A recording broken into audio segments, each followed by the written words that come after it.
Good morning, everyone. Thank you so much for joining us on today's webinar.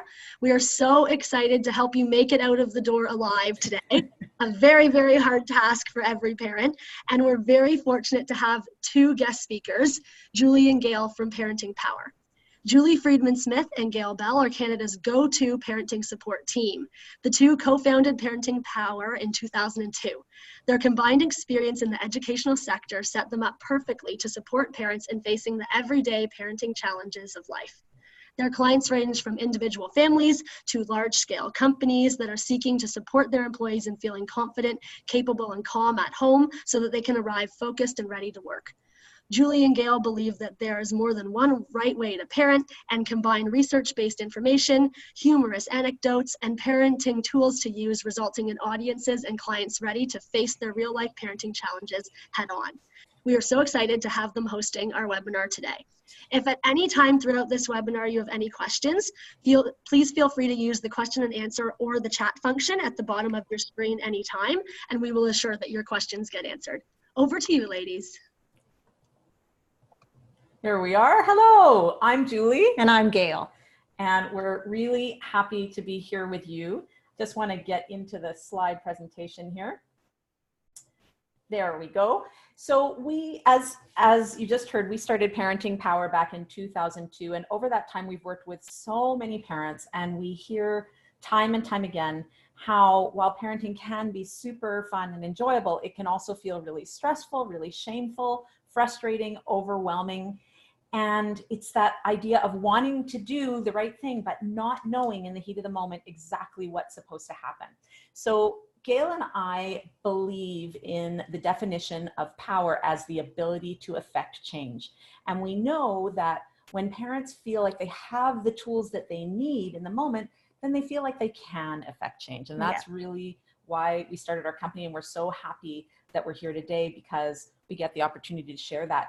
In 2013, we wrote our first book, A Year of Intentional Parenting. And in there, we've got tons of real life tools because we want to leave parents feeling confident, capable, and calm. So today we're going to jump right in and share lots of tools with you to be able to do just that.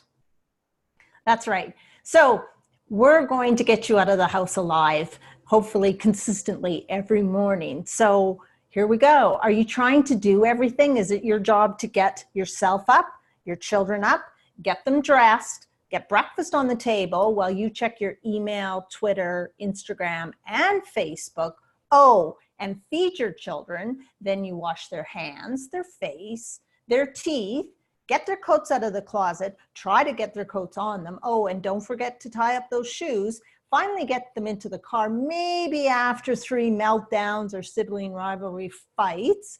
And then, oh, run back into the house because you forgot your coffee. Grab your coffee, check your Facebook or Instagram one more time. Phew. It's exhausting. It could be exhausting. So have you ever asked yourself this question? Will working affect my family life negatively? And how many hours in the day do you wish there were? Time is the only thing we have. So we know that the conflict between wanting to do a superior job at work and create a great family life runs deeper than many of us are willing to admit. And those boundaries are more blurred than ever before.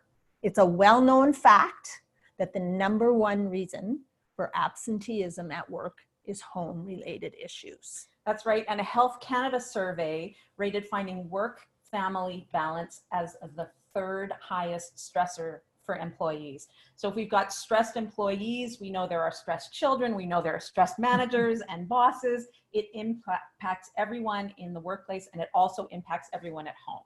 So we're glad that you're here because there are answers and they're coming. In a survey of children themselves, what we found was that kids thrive when parents give 100% of themselves at home to their children, and then 100% of themselves at work to their work. So if we're creating some clear boundaries, we know that everyone is feeling better. And that's, while that survey was about children, we know that it really can be impacted in terms of all the relationships that we're having. Mhm. So today we're going to increase your awareness and understanding about the dynamics between parents and children, and provide you with tools to take home and apply immediately. Effective parenting skills. And we know that these skills also transfer really easily to the workplace. So it's a win-win. It's about clear expectations and respectful boundaries. And we love what Brene Brown says: clear is kind, unclear is unkind. Mhm. So the bottom line is, when you feel good about what you're doing with the people you love, you feel happier. That's right. So this isn't to deny that stressors don't exist. They do. In fact, most experts narrow it down to these. There's 9 causes: feeling guilty, poor childcare, not understanding why children misbehave, pampering, lack of effective parenting skills, lack of social and life skill training, lack of organization's huge, and neglecting children, which nobody would ever do intentionally. So those are 9. We only have an hour with you, so we've narrowed it down to 3. We do courses on all of this, but today we're going to talk about these 3 big stressors: feeling guilty, that's you, not your children, pampering parenting, and lack of effective parenting skills. And we're not looking for perfection here, and nor should you be. There is no perfect parent. What we're looking for is wise priorities and effective life strategies in place, and the ability to see every challenge or struggle as an opportunity to learn. Yeah. Okay, let's talk about guilt. We need to be honest with ourselves. How many times have we felt somewhat guilty about working and not being available to our children 24/7? Okay, guilt creates feelings of insecurity, and those translate into many compensating behaviors. Now, your children are super capable and super wise and super amazing human beings, and they can read your emotions, but they will use them to their benefit if we're not careful and have clear expectations. So we're going to talk about changing those feelings of guilt in a moment, because with guilt comes pampered parenting. And we also refer to that as the guilt, anger, remorse cycle. So here's an example of the guilt, anger, remorse cycle. You're on your phone, you're watching a video, or you're checking something, you're scrolling and scrolling, and your kids call you, "Mom, Mom, Dad, we need you." And all you really want to do is finish reading what's on your phone. And they ask you again, and you say, "Just a minute, I'll be with you in 1 minute," and you keep scrolling, and then all of a sudden one of them punches the other one, or they kick something, or they knock something over, or they scream at you. The first thought you have is, shoot, I'm guilty, I'm on my phone, this should never have happened. So then the next step is you say, oh sweetie, I'm so sorry, here, why don't you play with the phone? Or you hand them the iPad. And then that's great, except then they won't put the iPad down, and you're in a hurry and you need to go, and you're saying, hurry up, and you're feeling angry, and you yell at them, and then you're yelling, they're crying, and then you feel remorseful. And this cycle plays out time and time again. That's right. And we need to share with you some research from Sherry Turkle, who's a psychologist at MIT University. She's written many books, including Home Alone. And she lets us know through her research that 2 words that children hear daily most often is, 1, just wait, and 2, hurry up. This is what our kids are hearing from us. Not that we intend that, but that's what the research is saying. I'm just going to jump in because you mentioned that her book is called Home Alone. Oh. It's actually called Alone Together. I think Home Alone's a very funny movie from a very long time ago. That's right. So when parents feel guilty about working nonstop without boundaries, they often try to eliminate their guilt through pampering, giving in when they might not usually give in, or excuses.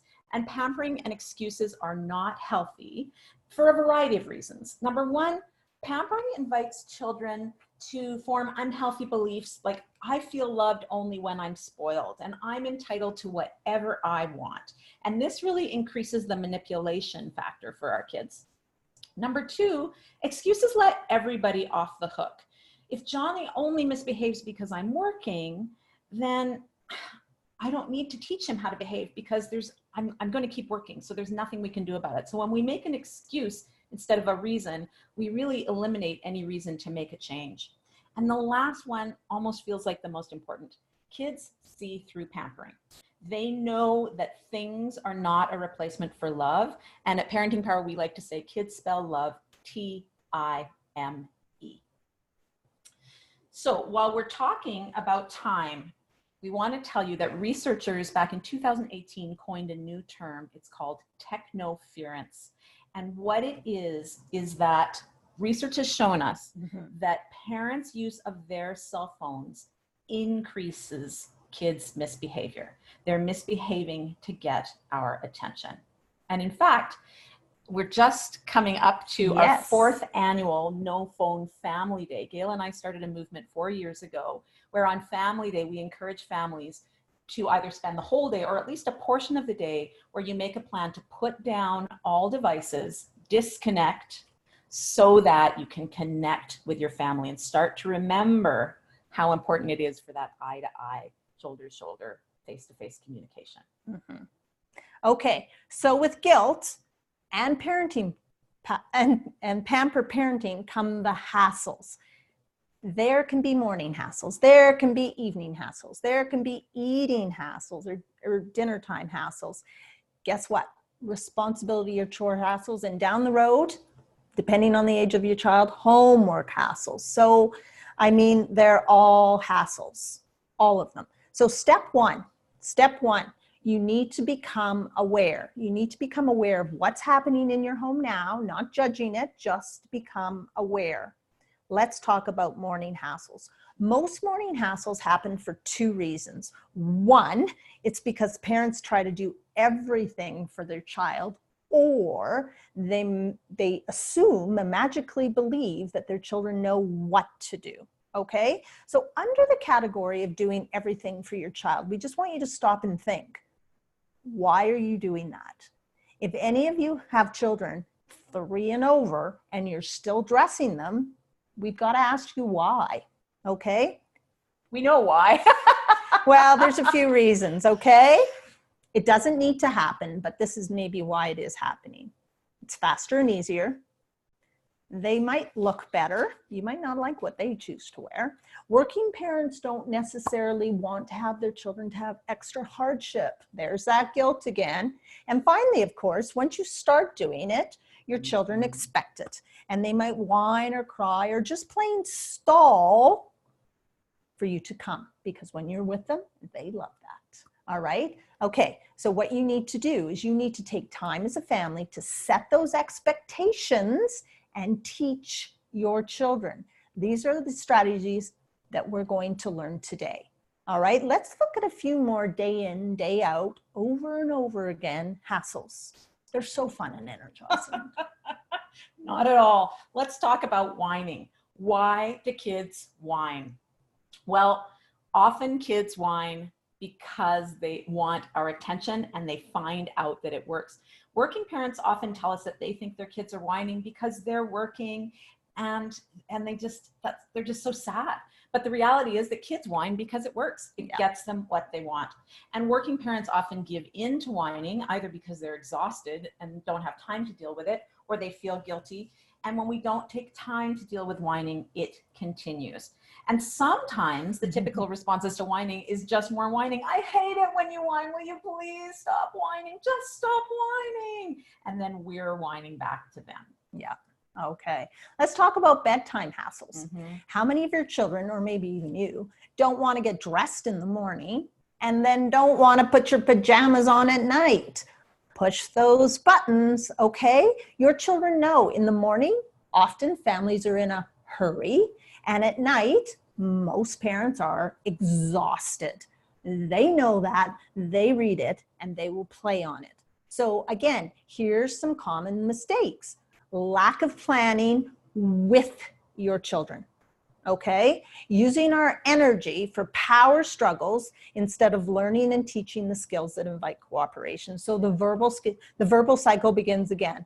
Hurry up and eat and get your coat on. And when we give orders, we invite our kids to rebel. You're going to make me late. Blaming kids for your lack of preparation. I'll buy you a toy if you just cooperate. Rewards invite manipulation. If you make me late, we're not going to that indoor playground this weekend. And punishment invites the revenge cycle. So one more hassle before we jump into parenting with a plan. Eating food or lack of eating food. And at breakfast time, that can, again, be a real hassle because it's taking time that we just feel that we don't have. And a control factor for your children. For sure. So some of the common mistakes that we fall into as parents, or many parents fall into, is thinking that you have to create these perfect, healthy meals every night to make up for not being at home all day, or maybe it's finding that perfect breakfast, which means that you either slave and make it right, or you don't do any cooking at all and you're buying it, or you're bringing food in. And another mistake is thinking that because your child chooses not to eat, that you're not a good enough parent, that is missing out on getting those proper nutrients into their bodies. And guess what? We cannot make anyone eat. In fact, we can't make our kids eat, sleep, or go to the bathroom. And that's where we get the most power struggle from kids. For sure. Yeah. So with eating, we cannot force our kids to eat. Hello, power struggle number what of the morning? Yeah, and the verbal cycle begins again. Wah, wah, wah. You're not getting down from this table until you finish what's on your plate. Do you know how hard I work to make good meals for you? And of course, the lecturing and nagging about the importance of good nutrition and all the children starving around the world. When actually they might not be that hungry because you had to stop at Safeway on your way home and you let them have a cookie, or you got home and let them have that granola bar because you don't want them to starve before dinner is served. Right. So let's stop. If you are working and you don't want to have a negative effect on your loved ones, the first step is to become aware. We've talked about some of those things, and you'll be able to find the things, those itches, those morning itches that recur day after day. And once you know that, we need to stop feeling guilty and feel positively about what we're doing, because our attitude is a huge part of our parenting, and our kids are watching everything we do. So how do we get rid of guilt? Let's talk about that for a moment. Guilt is the distance between the expectations you have and the reality that you're living. So if we want to get rid of guilt, we can do it in a few different ways. Either we can bring down those expectations. Often we set those expectations of the kind of parent we were going to be long before we ever had kids. And you know what else? This has a huge impact on our expectations. We see pictures on Instagram. We see parents showing us all the wonderful things they're doing, and that can really raise our expectations. So if we bring our expectations a little bit down, that can decrease. A little more real. A little more real, exactly, real life. Mm-hmm. Or our reality might not be where we want it to be. And as we apply some of the tools we're going to talk about today, we might be able to shift that reality a little closer to the expectations. So change one, change the other, or change both and decrease the amount of guilt that you're feeling. That's right. So we want to get rid of the hassles. And to do that, we need real life strategies. So step one, aware. You can't change everything all at once. No. So maybe start small. Okay. Step two, parent with a plan. Any successful company has a plan, a business plan with clear values, expectations, and guidelines. A family, quite frankly, anybody's life needs the same thing. So some of the values that we're thinking about are respect for self and others, honesty, integrity, enthusiasm for learning, hardworking, self-discipline, problem-solving skills, responsibility, cooperation, communication, sense of humor. You got to have some fun, especially when you're raising a family. You've got to find the fun in it. Accountability, positive attitude, courage. I mean, we could go on and on. Resiliency. You need to decide what values are important for your family and how you're teaching those. So we're going to talk with you about 4 steps to build that plan as a family. And again, these tools transfer to the workplace Mhm. and to life in general. So we invite you to remember them. And one of the ways that we remember them is by calling them RSVP. So the very first one, R stands for respectful and positive communication. And that's communicating with our words and also with our actions. Yeah. There's a quote that we love to quote, which is, don't worry that your kids aren't listening to you. Be very aware that they're watching every single thing that you're doing. That's right. So we need to make sure that what we're saying and what we're doing line up, and that both of them are respectful and positive. So we want to adopt an attitude of respect in all of our interactions and really model what we want.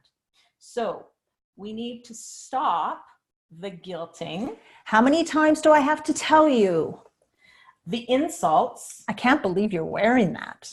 the threats. If you're not ready in 1 minute, I'm leaving without you. You're not leaving without them.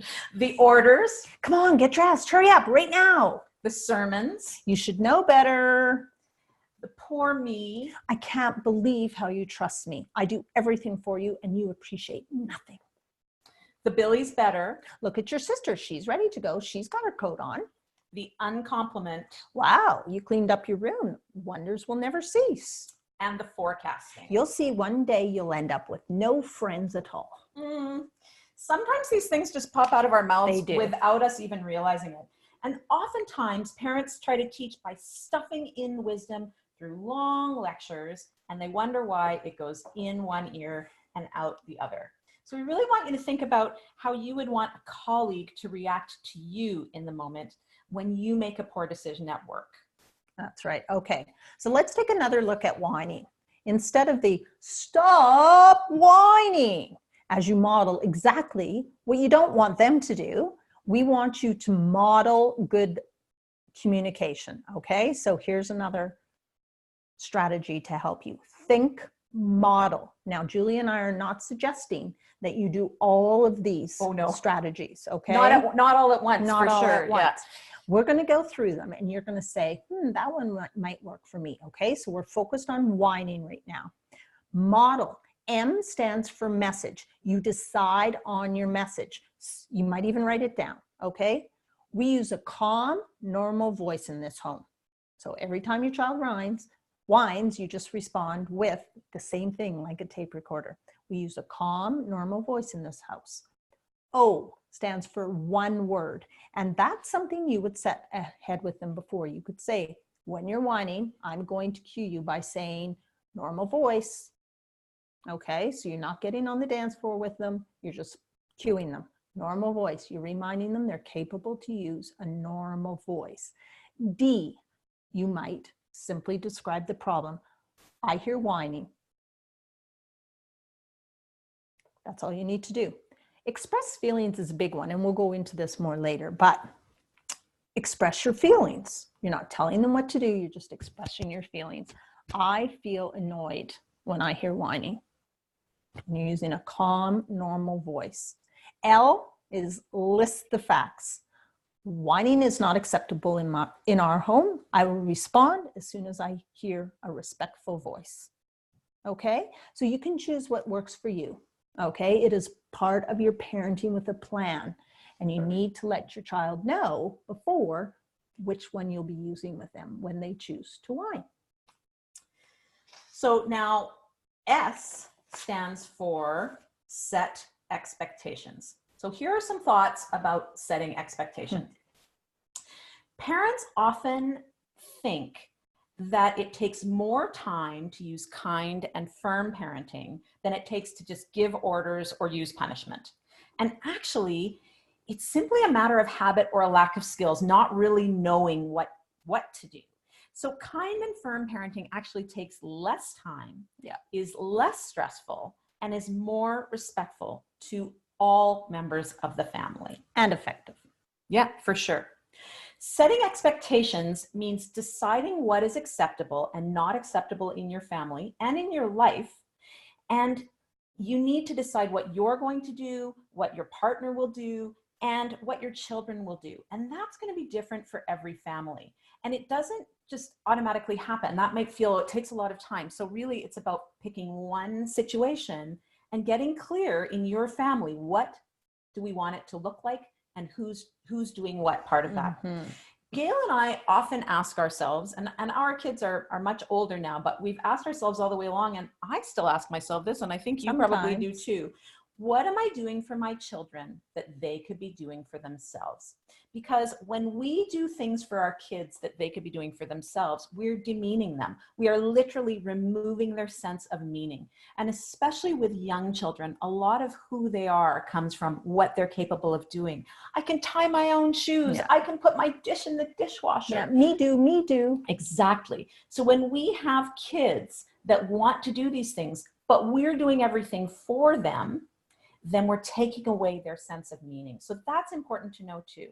How can kids feel capable if someone else is doing everything? So once we get clear and start to set expectations of who's doing what, then we follow through with those, our kids have that opportunity to feel capable. The other thing about setting expectations is if you say it, mean it, and if you mean it, follow through. So any of these tools, our kids know they're incredibly smart. All kids are incredibly smart, and they know that if you say one thing, but you don't follow through, it doesn't matter. They don't need to listen to you. They can just ignore you. And then they go ahead and do their own thing. So kids learn what they live and live what they learn. Once you get clear on what your expectations are, that makes it much easier to stick to them and follow through. Yeah. And remember, start small. So perfect example is you have a 2-year-old that can hang their own coat up if you put the hook lower, for sure. And you say, okay, you're responsible to come in and put your boots on this mat and hang your coat up there. And if that doesn't happen, if you're walking around behind them, picking their coat up and saying, I thought we made this clear, you need to hang your coat up, and you're doing it, your children learn to tune you out. Julie and I hear almost more than anything. Now, we will be honest, technology issues in the home are taking over this, but 5 years ago, we used to hear most, and we still hear it. My kids, they just don't listen to me. You've taught them they don't have to. Okay? So as Julie said, start small. If you mean it, follow through. Start small. Set yourself up for success. And when it comes to setting expectations, especially with all of the ways that we communicate now and the fact that we can get our texts and everything coming right to our phone, part of it is about setting expectations for ourselves. When are we going to be on our devices? When are we not going to be on our devices? When am I going to be just with my family versus when am I going to be just at work? And if we go back to that research way back at the beginning of this presentation, we know that the clearer you can be on setting those expectations and following those boundaries, the better our kids feel about it. And the safer kids feel. The research shows if we have clear, consistent expectations, our children feel a lot safer as well. They know what's expected of them. And then, of course, it's just logical. They test less to find out what is acceptable and not acceptable. That's why kids test. Maybe right now is a good time to check in with Christy and see if there are any questions that have come up. And if not, we invite people to start typing in questions, and we'll just continue on and go from there. Yeah, no questions right now, but I will chime in as we get any. So anyone who is sitting on any questions, feel free to use the question and answer function or the chat box as well. Perfect. Okay, Let's keep so going. we've gone through R, respectful and positive communication, and you can use any of those model tools. We've gone through S, set expectations. So R, S, now we're on V, which is huge. And sometimes things we don't, maybe perhaps one that's not always at the forefront or that we think about it. And that's validate feelings, okay? Everybody needs to have their feelings acknowledged and validated. So it's absolutely okay for your child to feel frustrated or angry, sad, lonely, excited, silly, whatever, but it does not excuse unacceptable behavior. Therefore, the more we can acknowledge and validate our child's feelings, the better. For example, I've got some examples here. I know you're angry that I will not let you bring that toy to preschool, but our family follows the rules. I understand, and then you stop talking. That's it. I understand that you're frustrated with your sister, but we do not hit in our house. Sounds as though you strongly dislike what we're having for dinner tonight. You may choose to eat what is in front of you or wait until breakfast. Okay? So those, you're just validating their feelings. It's fine. Any feeling's okay. And we all have numerous feelings a day. Okay? So just acknowledge. With little ones, it's like taking a pin to a balloon and just poking it. You're not telling them what to do. You're not solving their problem. You're just validating their feelings and you're moving on. Okay? So we need to send the message that it's okay to have the feeling, but it's not okay to express it disrespectfully. And then we also need to express our feelings respectfully. Like, I'm feeling very frustrated right now. I feel like I'm losing my patience, or whatever you're feeling. Yeah, that's a really good point.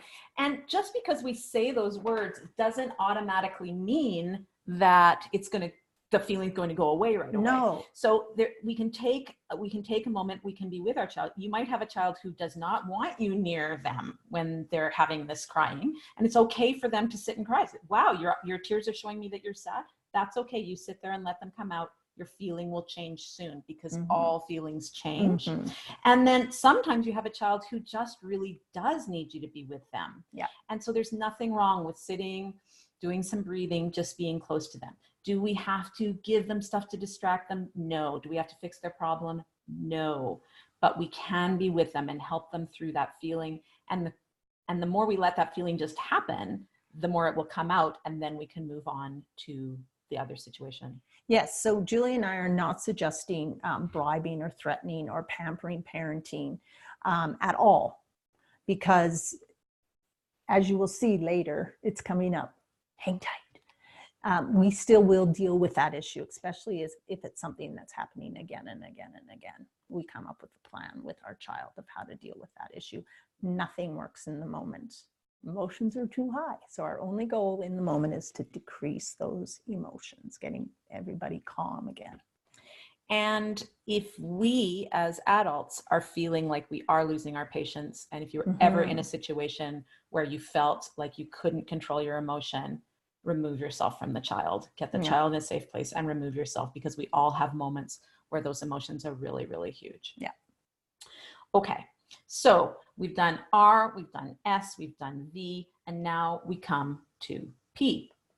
And P is about parenting with a plan, planning with your children, taking the time to teach. You know, a couple of times you just made a comment about a 2-year-old and talking to them about what's going to happen. And I think it's important to remind parents that by the time children are 1, they understand 80% of what we're saying to them. Wow, 80%. So even though they may not have the expressive language, they do have the comprehension. Yeah. So it's really important for us to be aware of our words, to use our words with our kids, to be talking with our kids as much as we can and expanding their vocabulary. We know kids learn by seeing our lips. They learn how to talk and communicate by having us communicate. Not the top of our heads. No, serve and return. To see our face. And so it's important to plan with our children. And obviously we're going to do that age appropriately, but we can start small, just as Gail was saying. At 2, kids have things that they're capable of doing, so we can really recognize that. So we're talking and interacting with respect, and we know our expectations, which are age appropriate and always shifting as our kids grow and learn. We still need to communicate those expectations to our kids. And kids feel empowered when they know they can be helpful and when they are respectfully involved in figuring out how to be helpful. Yeah. It is human nature. It gives them a purpose. We all want to be seen as capable. We want to feel like we have a purpose. So really, we have the opportunity to involve our kids in building a plan. Yes.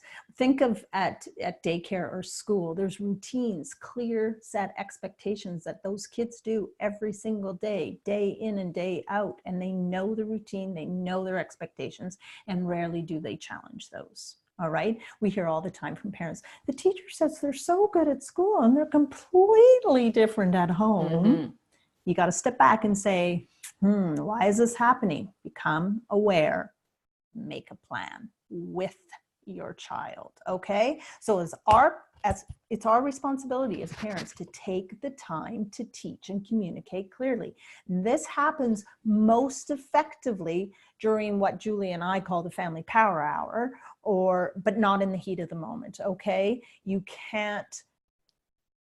If you're melting down and your child's melting down and you're just do it, just do what I told you, it's not going to end well. Okay, so it's better to say, wow, we have a problem here, not you're bad. We have a problem here. We need to sit down in a calm moment and figure this out. Can you say that to a 2-year-old? Yes. Yes, you can. Okay. Yes, you can. You can say that to a 1-year-old. All right. Okay. So it takes some time, but it's not a lot of time. It takes less time, as Julie said earlier, to sit down at least once a week with a family. Littler ones, you might want to, the next day or whatever, but for sure, once a week, you sit down and your children learn to cooperate and solve problems together. So it's not about them being a bad kid. It's like, wow, we have an issue here in our home that maybe we're all a little bit players in. Okay, here's how we're going to move forward. And of course, it's much more structured when your children are little. As they grow older, your children have more conversation in that, right? There may be a little bit more give and take. So maybe when they're 16 and you're saying their curfew's 10:30, and they're saying, but all my friends get to stay out till 11. Well, maybe you could have a conversation around that. Okay, let's try it for this weekend. If that doesn't happen, then we're pushing it back. So it's all about communicating clearly on expectations before you ever expect them. So if you come upstairs and your 2-year-old's drawn all over your wall with a crayon, but you've never clearly explained that crayons are only for paper, sure, you're disappointed. Sure, you may be a bit frustrated. But it's pretty normal behavior. So you say, wow, that's not okay in our home. We need to sit down tomorrow or later tonight and talk about where we can use crayons in our home and what will happen if you choose to use crayons on the wall again, because now you know that's not acceptable in our home. Okay, so it's all about building those expectations, for sure, those routines. Okay, those routines are really important for young kids. That's why preschools and schools have routine. Okay, it makes kids feel safe. For sure. So let's go to one clear example, get back to making that morning routine work a little bit more smoothly. Often parents tell us they know exactly what happens in the morning. They've got the plan in their head. They know exactly how it's supposed to work. And that's great, but the kids may not know. Or that routine, that plan may now include a whole bunch of yelling and arguing. And we want to shift to that. So we need to work with our kids to build a plan. This is a great example. I built it, I don't know, 15 years ago using clip art. There's probably way nicer pictures. You could draw your own, but the reality is we just want our kids to be involved in building the plan. So have your child help you to determine what are the components of the morning routine. What are the things we need to do? And in this situation, we've just got 4 things on this list. And then have your child help you to figure out which order they come in. So in my family, when my kids were little, they used to take forever to get dressed, but they were hungry when they woke up. So I always put breakfast after they got dressed because they were so hungry that they would quickly get dressed and then go and eat breakfast, as opposed to taking forever and then not having that opportunity. So create a plan. And what you notice here is there are a couple of words and there's a picture.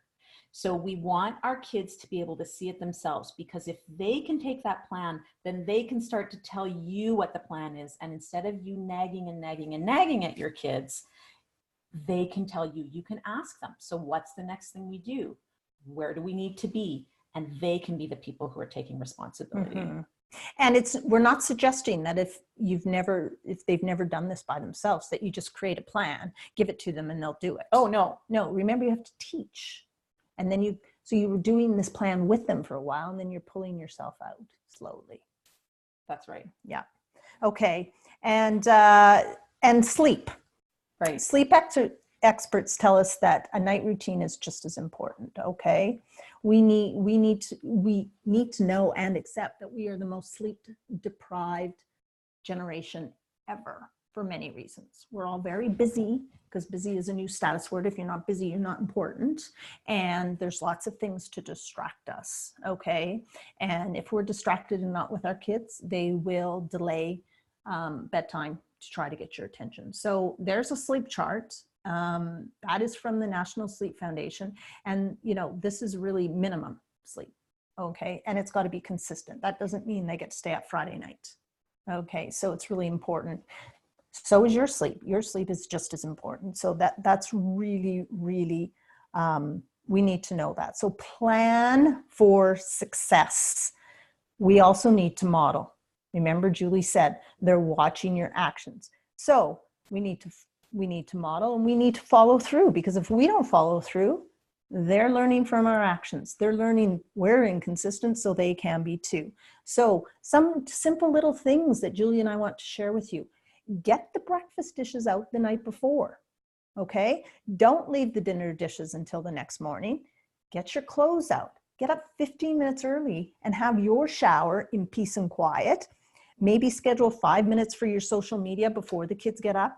And if that's necessary, better is to keep it all technology off in the morning, because what's going to happen, they're going to say, well, you're looking at your phone. Why can't I have my iPad? Right? We're modeling. All right. What's some other things? Oh, you know, have their bags and things ready at the front door at night. I even put them in the car. So look at the breakfast menu that you've already established. And that's if it's an issue in your family. If you're asking your kids, what do you want to eat? I don't know. What do you mean you don't want to know? And you give them 10 choices and none of that's good, or you give them something and that's, just get it organized the week before. The chart says we're having this morning. If they don't eat, guess what? They'll be hungry for lunch. We are the best fed nation ever. Our children are not starving. Thank goodness. Okay. It's not about throwing in that granola bar / cookie in the car for them to eat because you're worried about them being hungry. Okay. Sit down and actually eat with your children and have a conversation. Connect in the morning. It's just awesome. Right? And you can sit down because you're not running around trying to do everything, because you've planned and it's organized. And as your kids get older, and we're not talking much older, I mean, starting in grade school, they can be making their lunches with you. By grade 4, they can be making their own lunches. We just fall into that trap. Why do we do it? We want to make sure they have healthy choices. Well, if we've modeled along and built a plan, they know what to put in their lunches. It's faster and easier. What are we teaching them? They don't have responsibilities for their lunch. Why are we packing and unpacking their backpacks? Faster and easier. We don't want the fight. Okay, so you just set that up consistently. Why are we hanging their coats up? So ask yourself those questions. What do I want to change? Don't change 10 things at once. No, don't. It will not work. We know, we've got lots of experience that shows it just explodes. Yeah. One thing at a time. So be kind to yourself too. Yeah. So here we go. You know what we know. We're all going to get out of the house alive. We're now going to communicate with positive and respectful words and actions. So simple little things like, I need your help. Okay. I expect you to. I'm feeling frustrated right now. We need to look at the plan. Okay. I expect you to cooperate. When, then, not if, then. Okay, maybe we need to describe this one. Yeah. So we want to communicate to our children clearly. When you've, brushed your teeth, then you can put your coat on, or that's maybe not a great example. After school or after daycare, when you've hung your coat up, then you can play with your toys.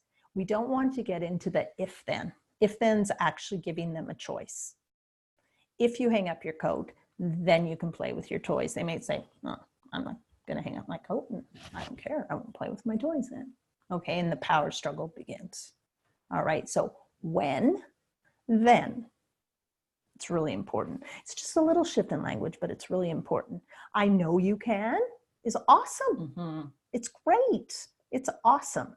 What is next on your routine chart? Thanks for your patience. Thank you for your cooperation. Okay, so respectful communication. So in addition to that, we have set clear expectations for ourselves and our family members. Right. So when your children say, what's for breakfast? You can say, and if that's a question every day, create a weekly breakfast chart. Super simple. Super simple. If they don't like something on the chart, say, well, you know what? When we sit down as a family next Sunday to go over our week and have our little meeting, we'll take that choice off the chart and we'll brainstorm together on another healthy choice. Okay? You're not changing in the moment. Okay? There's no guilt about them being hungry, and you're not giving them a sugar yogurt tube in the car. Okay? That's why kids become picky eaters. We cannot tell you how many families we've coached around short order cooking, and how many different food choices there are for the child, and how often parents are making 4 different meals for 4 kids. Okay? Stop. All right. We're going to validate our kids' feelings if necessary and avoid the lecturing, the nagging, and the fixing. And we're also going to express our feelings. That's right. So I can see that you're feeling frustrated with your sister, right? We don't hit in our home. Do you need my help with something? Okay. I'm feeling frustrated because the clock says it's, 8 o'clock. And I know that we made a family plan to work together to get out of the house by 8:10. What do you need to be doing? Can I help? Okay. And finally, we've established with our kids our family morning routine, and everybody knows what's expected of them because we've already taken the time to discuss and teach that, and it's written down on a plan. Everyone knows their roles and responsibilities, and they're not distracted by the devices. So easy to get distracted, so easy to get caught up. Okay, so envision this. Close your eyes now. This may be now if you have some older children, or this may be how it will seem in a few years. Okay, your children come to the kitchen dressed in their clothes, fully rested because they were in bed and asleep, getting their full 12 hours of sleep that night. They're in the clothes they chose within the choices that you made together the night before, and they've already put their pajamas away, made their beds if age appropriate, brushed their hair, and are now checking the breakfast chart, which you established with them at last Sunday's family meeting. Susan is getting out the cereal, milk, and helping herself and her brother as well. The coffee's on because you prepared it the night before and set the timer. Nothing like waking up to the smell of freshly brewed coffee, and you're actually sitting down at the table with your children, screen-free. Quality time before work, daycare, and school. The children then clear their plates, yes they can, rinse them and put them in the dishwasher themselves while you quickly wipe off the table. Next, they're off to brush their teeth, get on their coat, boots, hats, mitts. No problem there because everything was set out by them the night before. Grab those bags ready at the front door, and it's out the door on time and alive. Woohoo! Now, will it always go that perfectly? Probably not. And that's okay. When there's need for a change, we can come back together in that family meeting and involve the kids. In the heat of the moment, move forward, move through it. But afterwards, when everybody's calm, we have a chance to make a change. We can focus on solutions instead of blame. So that didn't work. How can we make it better? What do we each need to do to make it better? And we can see the problems as opportunities. And any bumps that come along, we just deal with them. Bumps happen all the time. This is real life parenting. Our kids need to learn how to get over their own bumps in life. We don't want to become that curling parent where we sweep every little pebble away from their path. That's right. And they can learn that we're in this together. We can work as a team to do it. So that is really the RSVP of getting out the door alive. And we just wanted to let you know, we know there are some questions that have come in. We just wanted to let you know that if you're interested in our book, A Year of Intentional Parenting, you can get it at our website. We're also part of Kids and Company's Partner Perk program. So you get 20% off of our Parenting Power family membership, and you can check out the perks to find that out. And also, if you do have questions that you didn't get to ask, or maybe you're watching this on a replay, we have an email question on our website at parentingpower.ca. Anytime that you want, You can send us a question and we'll get back to you within 48 business hours. Gail's actually pretty fast. She usually does it within 24. But 48 for sure. Yeah. And then you'll have your answer tailored to you, and you'll just feel more calm because you'll know what there is, what you need to do. You've got those tools. So Christy, we know that there were some questions. Is there anything that we can offer? Yeah, absolutely. So we'll get to the questions now. We've got 3 that have come in here. And the first one is if you guys have any recommendations about how to talk to my children when they come to my house and say that they have and get all these extra things at their mom's house and not at my house. And the children are 16, 14, and 11 for context. And is it fair for us to assume get things as in physical stuff? I would think so, yes.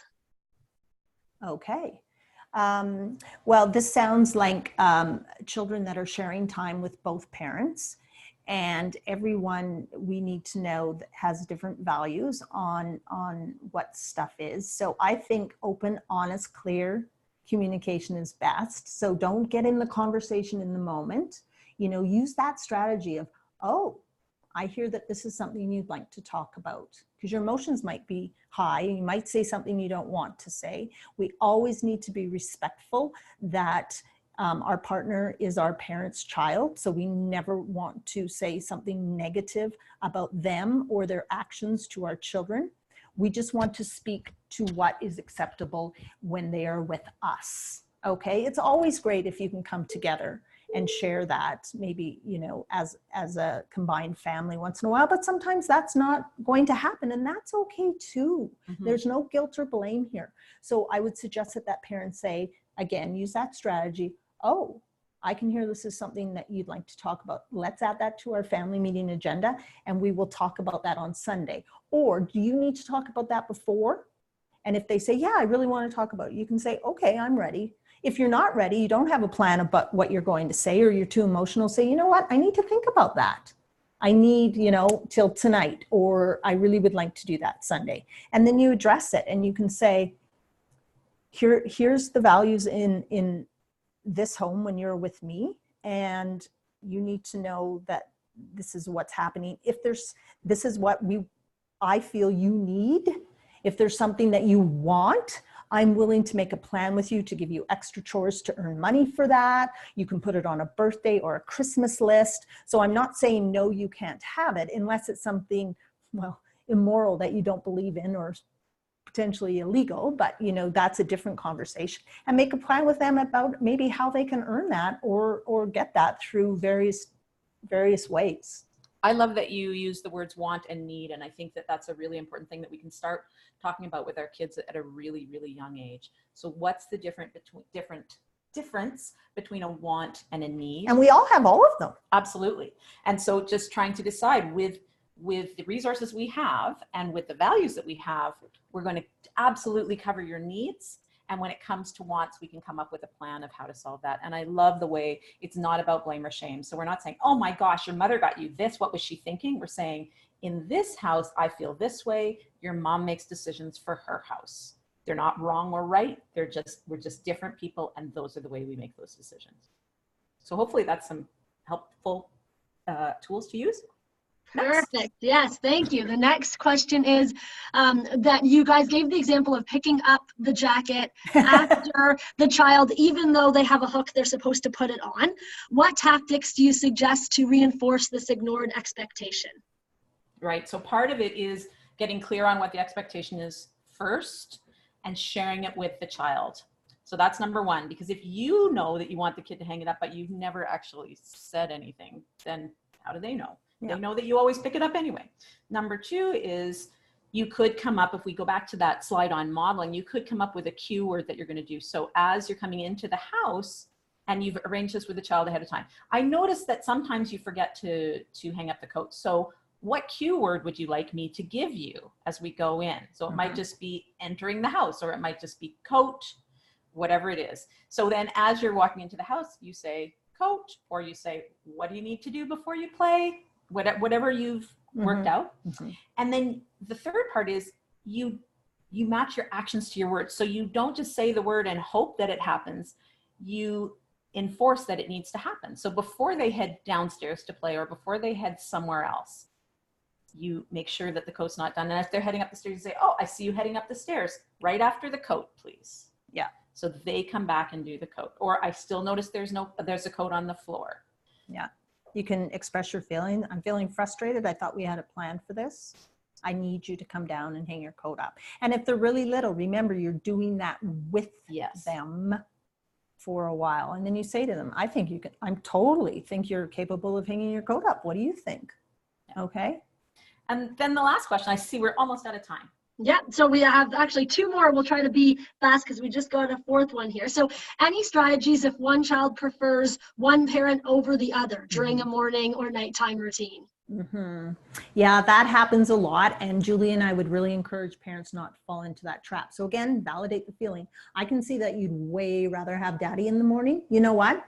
We are equal partners. We are both your parents. And in our home, you get who you get. And just be very firm about that. You know, we've had families say, oh, well, we've made a chart and daddy gets 1 week and then I get another. And, I guess if that's no issue in your family and it works. But that is not real life, So just have the conversation about it.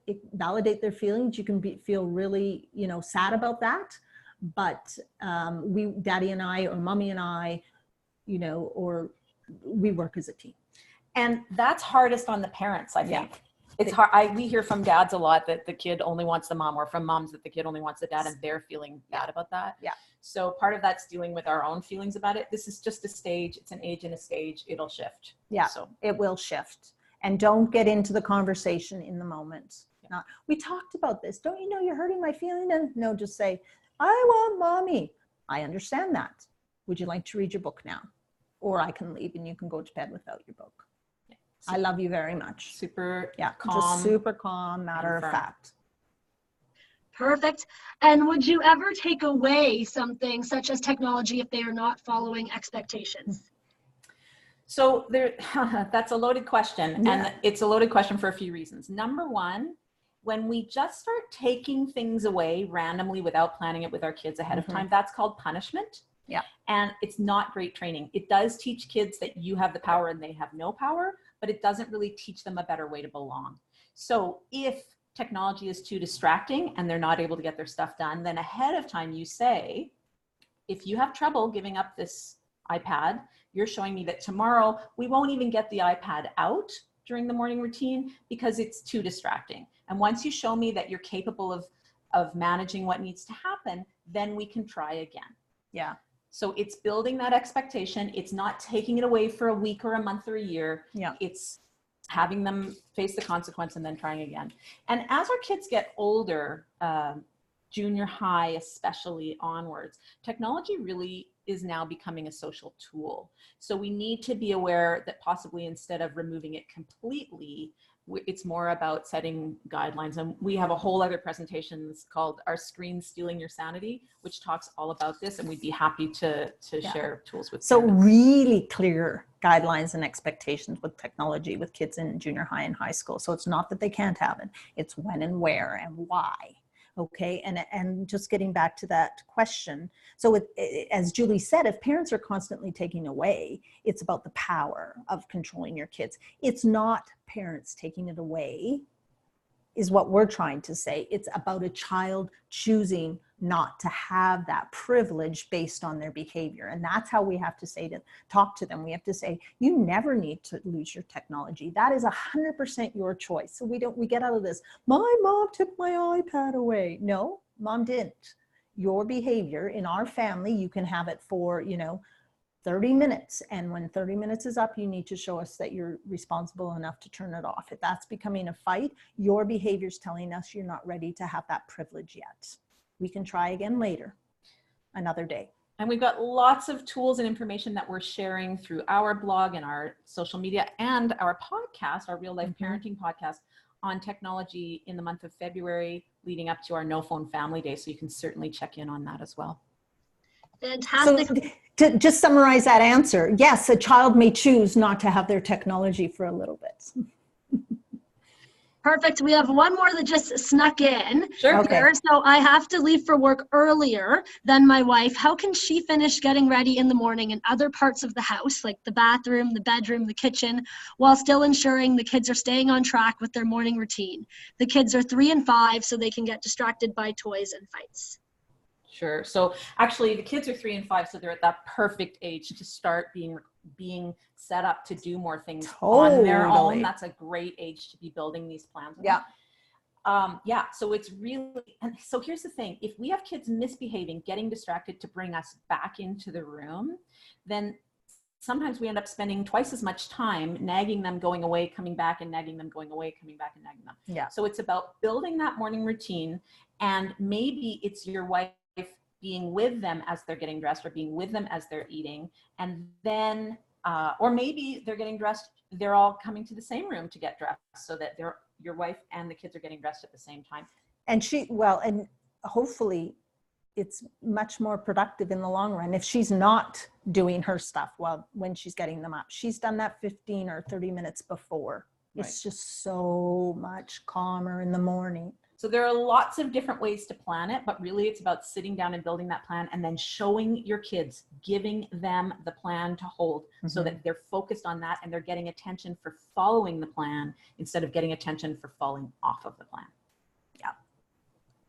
Perfect. Thank you, Julie and Gail, so much for joining us. Thank you to everyone who participated today. That was a nice, informative discussion. Our next webinar will be on February 5th, and it will focus on the transition from purees to solid foods. So if anyone would like to join us for that, please visit the Corporate Partner Perks webpage to sign up. Thank you again, and we hope that everybody has a fantastic rest of your day. See ya. See ya.